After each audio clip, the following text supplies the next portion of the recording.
সবাইকে নমস্কার। এটা ছিল আমার গতকাল রাত্রের ভিডিও। গতকাল রাত্রে আমি তেলাপিয়া মাছ আর মিষ্টি কুমড়া পাতা দিয়ে একটা মাছ ভাজা করেছি।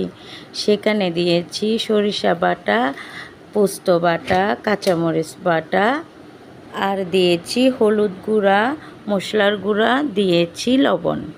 উপকরণগুলো দিয়ে মাছগুলোকে কিছুক্ষণ ম্যারিনেট করে রেখে দিলাম। মিষ্টি কুমড়া পাতাটা একটু হলুদ হয়ে গিয়েছে, কিছু মনে করবেন না। এখন পাতাটার গায়ে বাটা মশলাগুলো মেখে মাছটা দিয়ে ভাজ করে নিলাম। এভাবে আরও 2 পিস করে নিয়েছি। আমরা মানুষ 3 জন।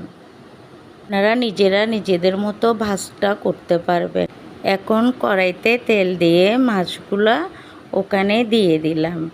আমি উপকরণগুলো মাখানোর সময় ওখানে হালকা তেলও দিয়েছিলাম, সেটা ভিডিও করতে ভুলে গেছি। আপনারা চাইলে পাতার ভেতরে পেঁয়াজ কুচি করেও দিতে পারবেন। আমার ভিডিও যদি আপনাদের ভালো লেগে থাকে তাহলে লাইক, কমেন্ট, শেয়ার দিয়ে পাশে থাকবেন। সবাইকে